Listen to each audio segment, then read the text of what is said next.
Hi, I'm Wes Allen with DM Tales, and today I'm going to be taking a look at Monte Cook Games' The Strange. Let's roll it.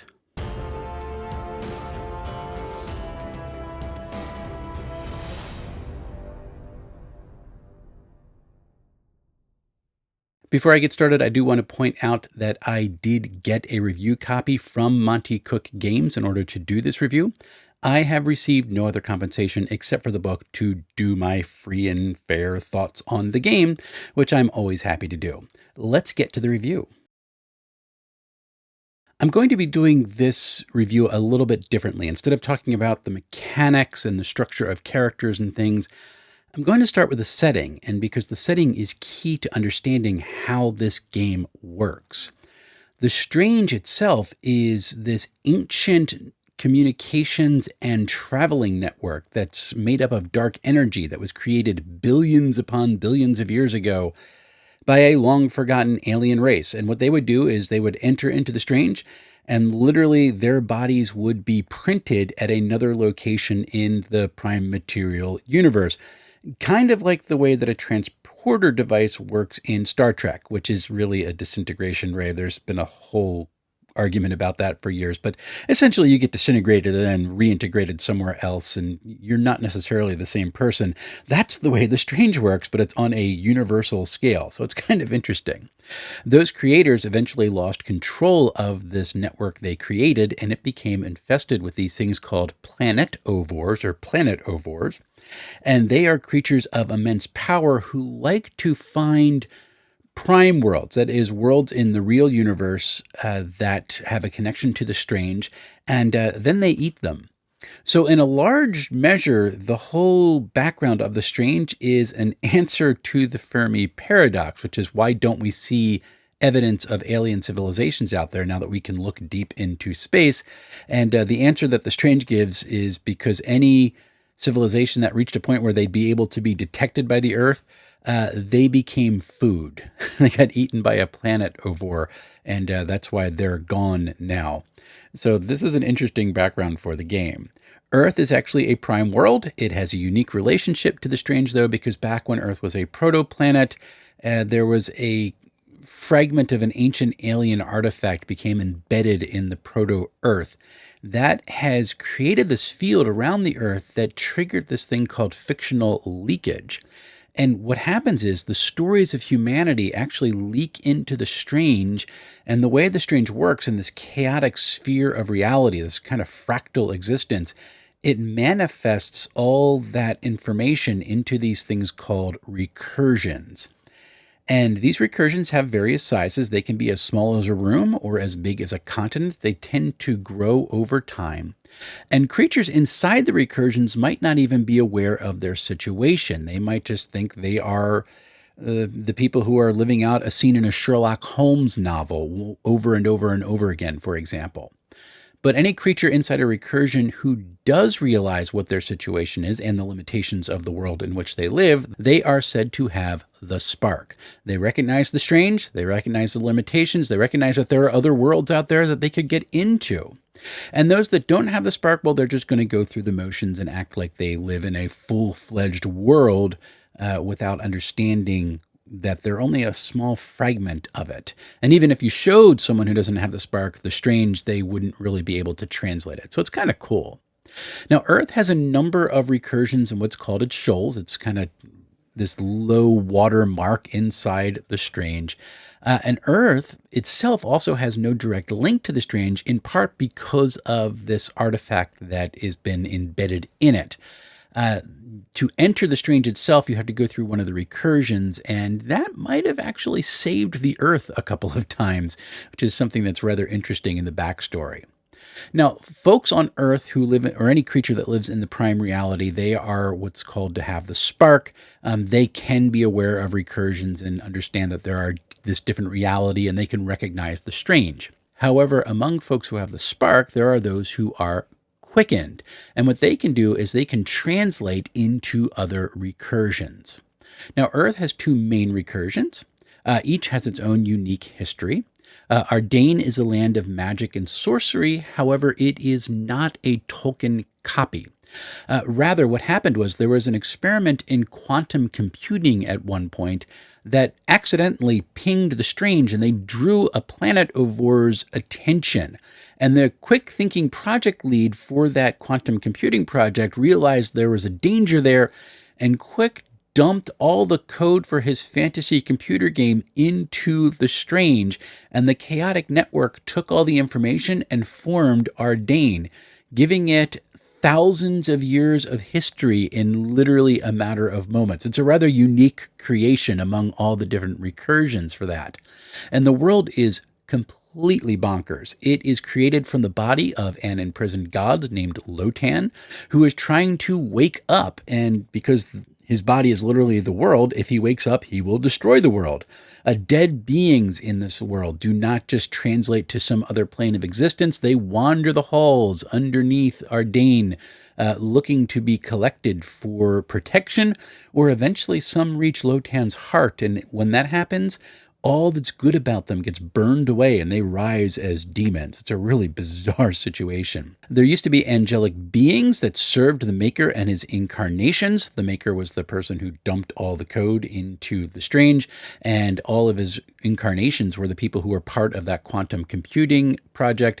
They took up the identity of incarnations of the Maker inside the game. They had a different aspect of reality that they dealt with. But eventually the Maker was betrayed by the incarnation of war. And when that happened, he lost the bulk of his power.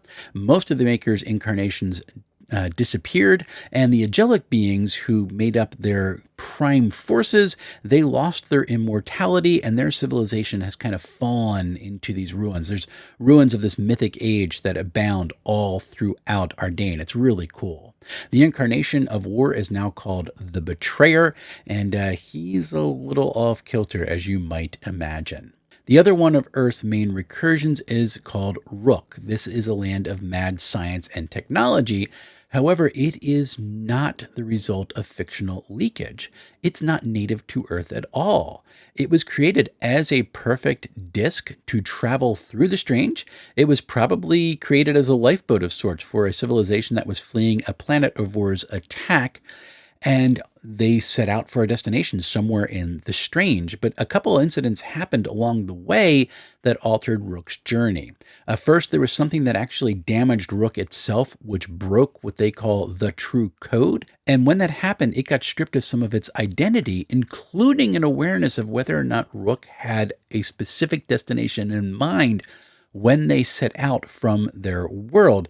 And a lot of what goes on inside Rook is this attempt to repair the true code or find it again so they can figure out what their purpose really is. It's a neat idea. Second, it actually ran aground in Earth shoals, and it's been there since that time, for thousands upon thousands of years. Rook has been interacting with Earth, and most of the people on Rook have the spark, so they recognize where they are and what's going on. Now, Rook's factions itself are unsure what to do about the Earth. Some of them really want to destroy the Earth so they can get back underway in their journey. They insist they have a space that they are trying to get to.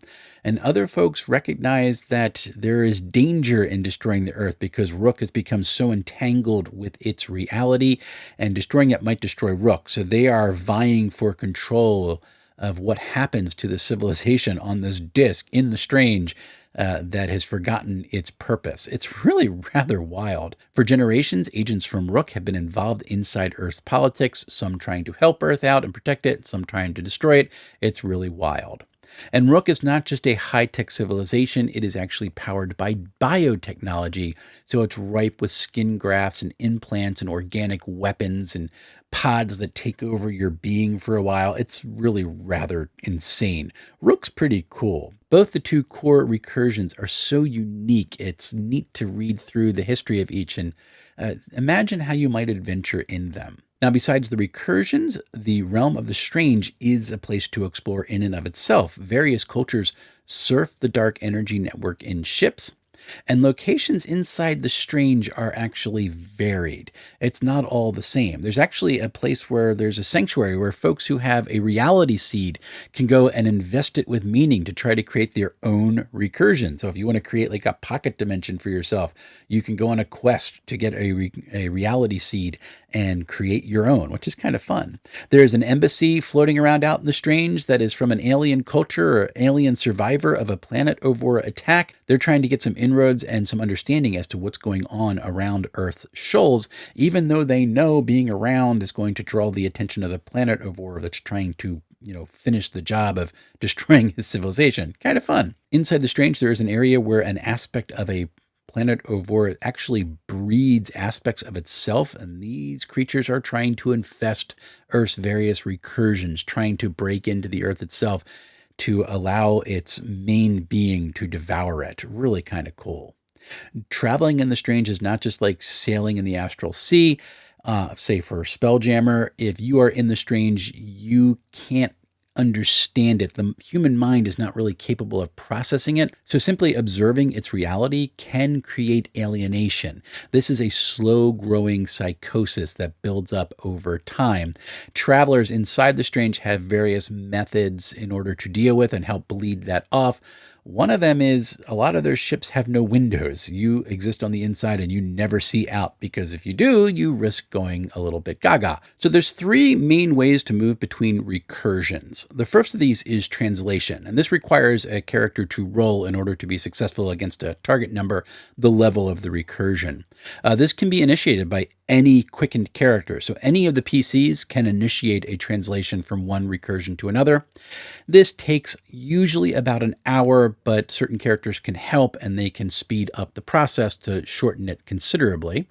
Translation recontextualizes a character for the new recursion. Their equipment and their clothing changes to be appropriate for whatever world they are entering. So there is a recursion that takes on Sherlock Holmes London. So if you translate into that, suddenly you're going to be walking around in attire and have equipment that is appropriate for Sherlock Holmes stories. It's kind of fun. The first time you translate into a recursion, there is a predetermined spot that you will appear, and then every other time that you translate into it, you will go back to the place where you left from. It's kind of easy.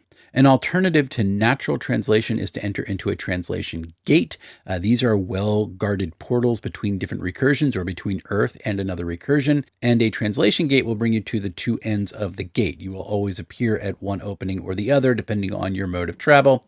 It's also a lot faster than a natural recursion, so certain organizations, like the Estate, protect them very strongly.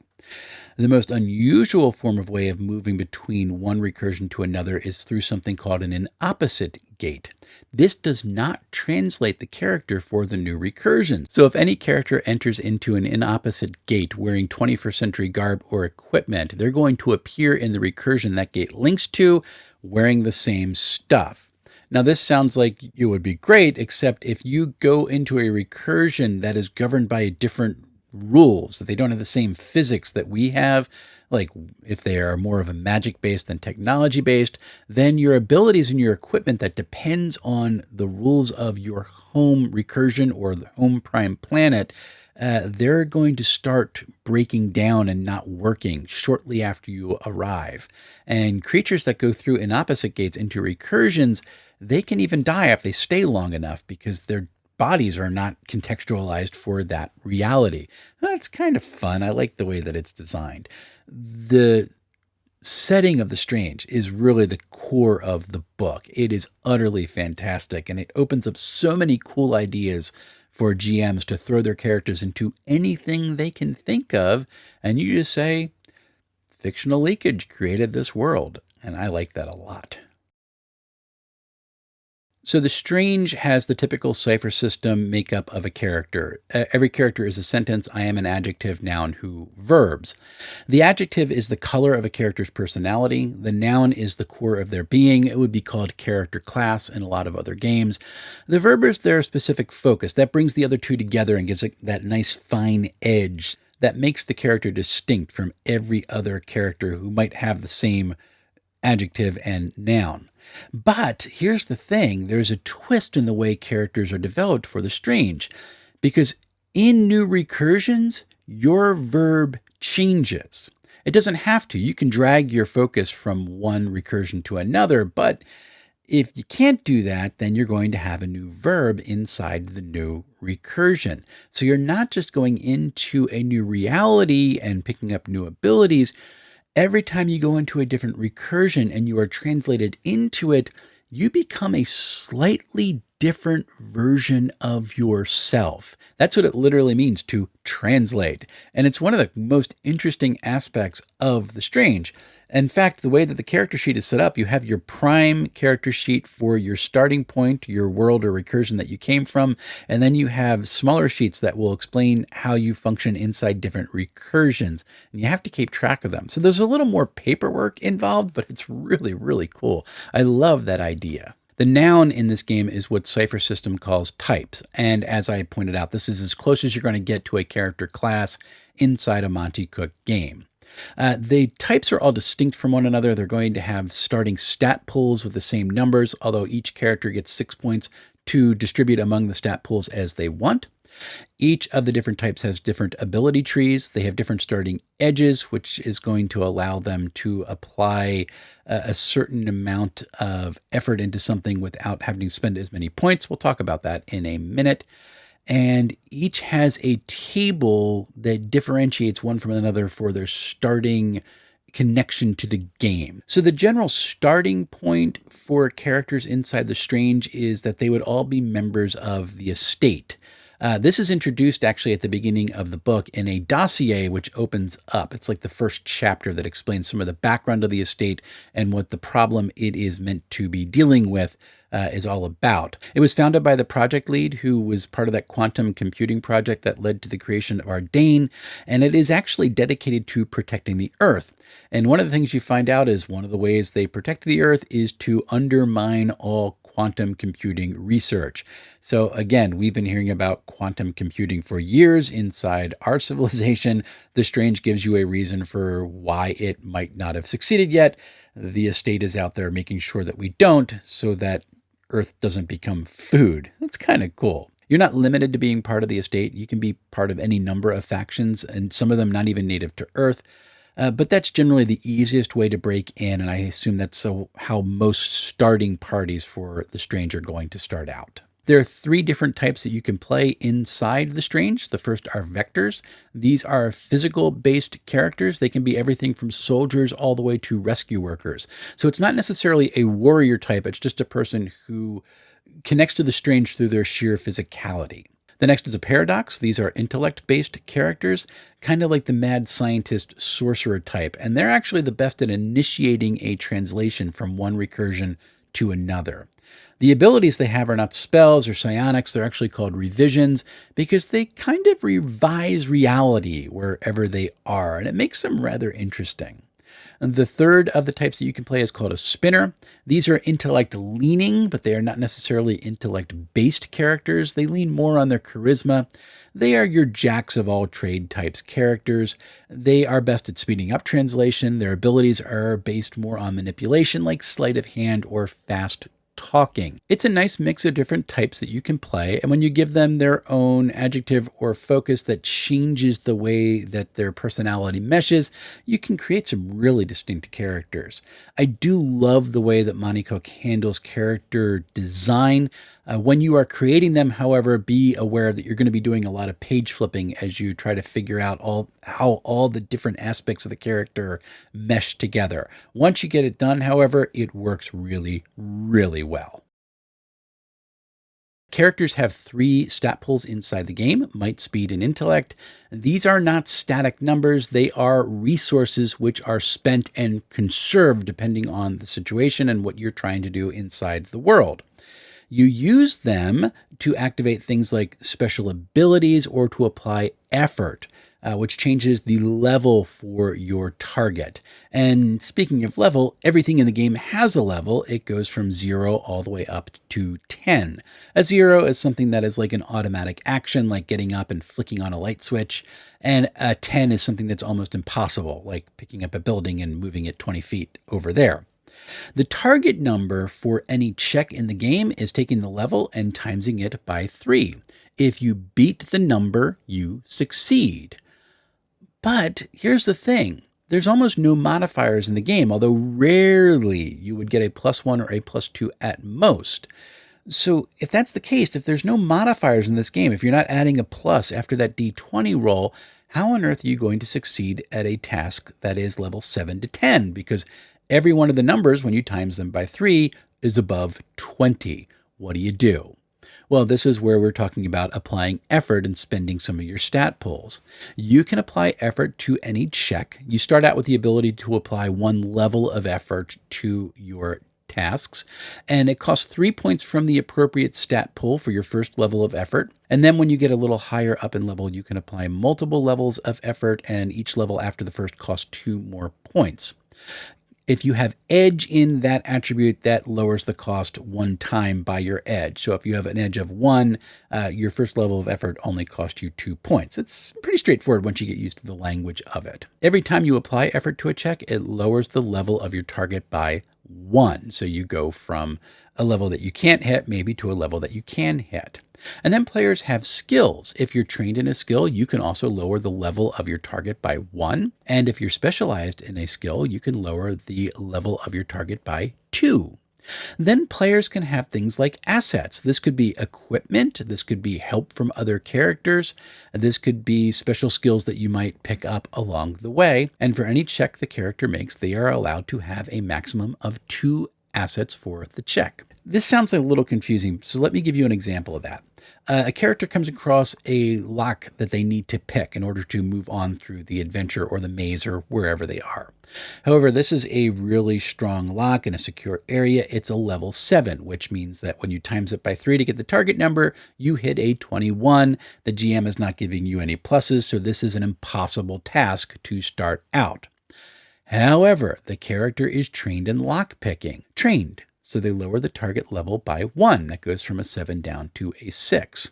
The character then decides that this is a really important lock that they have to pick. Maybe there's something coming after them down the hall. And so they're going to apply points from their intellect pool in order to pick the lock. And that's going to lower the score from a 6 down to a 5. The character also has a set of lock picks that they have. That's an asset, so it lowers the level from a 5 down to a 4. And then they have a friend who actually has some skill in lock picking and knows where to shine the flashlight so that they can really see what they're doing.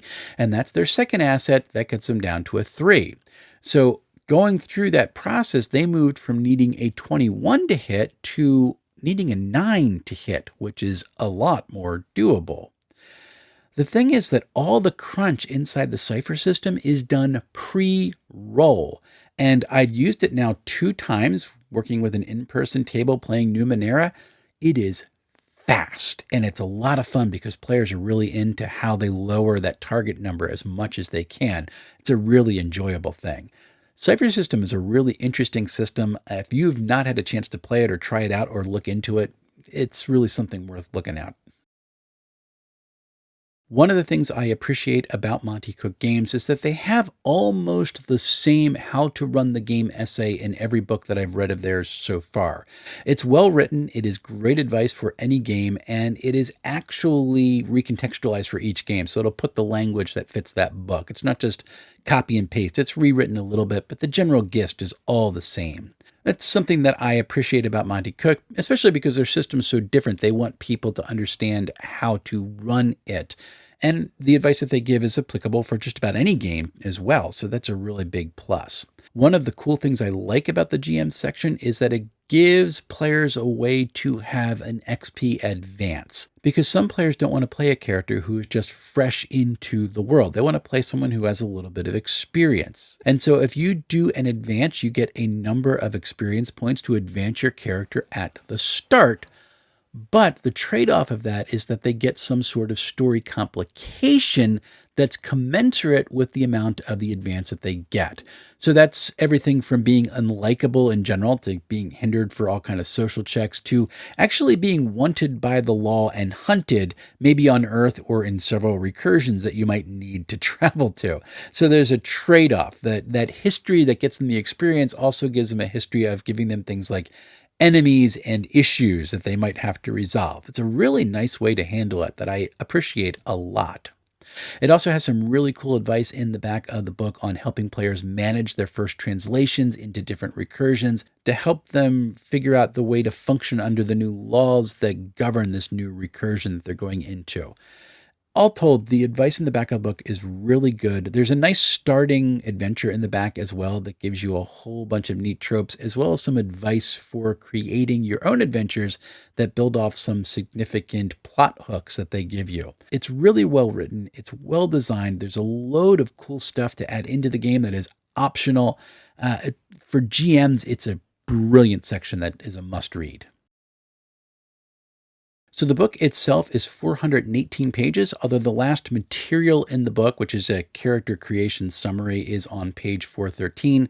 After that, you have a character sheet with the half recursion sheets as well, and then a filler page to get to the back cover page. The book is actually a sewn binding, which is different than the other books that I've gotten from Monte Cook Games, which are more glued notch case bindings, which is still a premium bind, even though it's glued. People tend to think perfect binding, but that's not what a notch binding actually is. You can still see the signatures in their other books, but this is sewn. If you look, you will find the sewn signatures in there, and that's kind of a nice twist, especially because at the beginning of the book, and it's a 413-page book, so it's pretty hefty, it will lay pretty much flat. It's a lot more readable at the beginning and the end. So the cover art is stunning, and the interior covers sport a map of the strange that show all the relative locations these different recursions have in the shoals of Earth. The back of the book follows a Monte Cook tradition. It has a full-page poster that you can fold out, and it's got a map of Rook on one side and a map of Ardane on the other side. It is utterly beautiful. I love it. But the whole book put together is brilliant. It is strong. It is well designed. It's going to last a long, long while, and it just looks great on the shelf. Look over there. I mean, it looks really cool on my shoulder there. It's a neat looking book. Well worth checking out. So the layout follows Monte Cook Design's design principles to a T. It's pretty much set at this point. Each section of the book has an accent color. This is used for things like the heading and call-out fonts, for accent text, and in the headers. So headers and footers, however, are more subtle in this book than they are in other Monte Cook games. The header has a clip of cover art as the top border, and the strange logo is going to be on the left page, and then the chapter title is going to be on the right, and there's going to be in a field that matches the accent color for that section on the right page, just the chapter number as well. Footers are very simple. There's the page number in the center of the page in a cool looking circle, and there are two thick lines that run the course of the spread that also match the accent color for that section. It's very simple, but it's all clean and very pretty. The text of the book is readable. The heading font is stylized, but its glyphs are not obnoxious to look at. I actually love the look of the A and the G glyphs for the heading font because they look like they're leaning into the next letter without actually leaning into the next letter. It's a really cool effect. And the body text is really a nice lightweight or medium weight sans serif font that doesn't make your eyes very tired. It's a pleasure to read. Tables are very clean. Table headers actually use the heading font, and then column titles are a heavyweight body text that go across the top of the table, and alternating rows use a light shade of the accent color for that section. As with all of Monte Cook Games books, one of the neat things is on the outside gutter for the left and right pages, you are going to have side notes that are going to give you some side information for the information that's on the page or references to other sections of the book along with the page number. This is something I adore for a printed book. It is so much easier than footnotes or endnotes. However, I will say that folks who require some reading assistance, they can't stand that for PDFs because PDFs do not have actual structure, and so the column notes actually screw up the reading of the book. Something that I hope that maybe we can get solved at some point in the future because the visual layout and the functional for me as a sighted reader, it's so usable. I wish there was a good way that we could figure out to get the same type of core functionality or readability for folks who have visual impairments. And it's something worth considering in the future. But for general purposes, it's a really cool feature that I love a lot. The artwork of the book is wild because, as I pointed out, you have four worlds or themes in order to illuminate. If you're on Earth and you're a agent of the estate, well, then you're basically a secret agent. The artwork has to reflect that. If you're on Ardain, then the world is high fantasy with a dark undertone. Well, you have to have artwork that reflects that as well. When you get to Rook, you have weird bioscience with all these graphs and organic weapons and weird things going on, and you have that as well. And then to cap it all off, you have the chaos of the strange and all the weirdness that can go on there. And in the strange section, there is a lot of artwork that matches that type of reality as well. Somehow to have those four distinct worlds and put them all into the same book and make it fit is really impressive. The pieces themselves are all evocative and terrifying and weird and different. Some of them make you wonder what's happening around the corner, which is always a fun thing for a book when I see it inside a TTRPG rulebook. And some of them are just neat filler pieces that give you a hint as to what this world is actually like. The design of this book is really, really cool. It is so easy for me to get into, and it was a pleasure to read. Really well done. The Strange is really this different, amazing, weird game that offers an endless variety of gameplay modes that you can think of. If you want to do post-apocalyptic, create a recursion of it or go to one that's actually mapped out in the book. You want to go play with Sherlock Holmes? Go do that. You want to have robot wars? Go do that. You want to play high fantasy? Go to Ardain. You want to play weird bioscience? Go to Rook. You want to play secret agents? Just keep the players on Earth for a really long time trying to uncover a conspiracy, trying to summon a planetivore to come and devour Earth. You can do that. The point is, if you're playing The Strange, you're not limited to one type of game type. Some of your players like to play fantasy, you can play fantasy. Some want to do modern espionage, you can do modern espionage. Some want to do science fiction, you can do science fiction. Oh, you want to go travel out in the endless expanse in this weird realm? You can do that as well. Go play Strange Star Trek. It's all there for you. This is something that I find really appealing about the game, and it's something I'm going to have to give a try at some point in, I hope, the not too distant future. If you want to get The Strange, you can head over to Monte Cook Games website and you can buy it as a print book for $59.99. If you want to just get the PDF, that is going to cost you $19.99. And if you want a combo, you can get it for $65.99. That's about $5 off what you would pay if you bought them separately. To me, that's always worth it. I like to have the PDF for reference and quick searching in my reviews, and then I like to have the print just to flip through and just admire.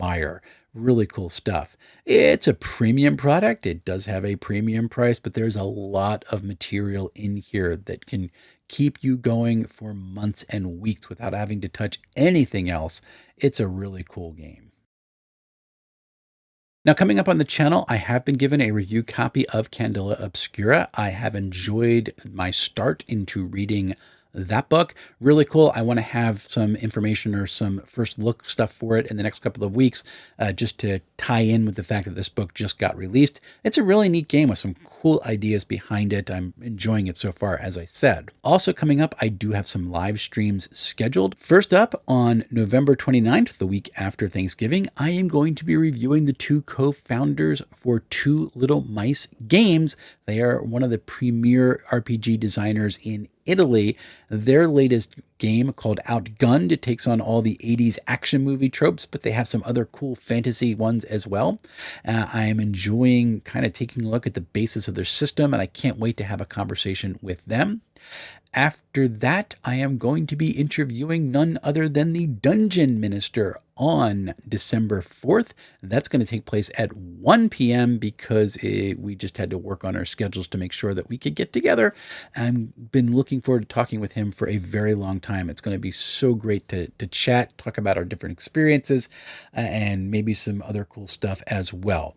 Really, really excited about what's coming up for the channel. So I want to thank everybody for surfing in and watching. It is so encouraging when folks leave comments and do the whole like and subscribe and all that jazz. I love interacting with the folks in comments and then in other places on social media. It's been a lot of fun to meet and engage and create some new friendships through the stuff that people are doing.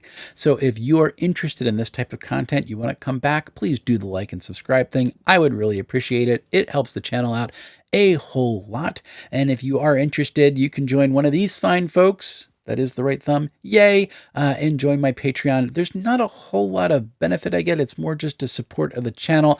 Although I'm have enough bloopers now in my recording that maybe we can do blooper videos and I can embarrass myself even more.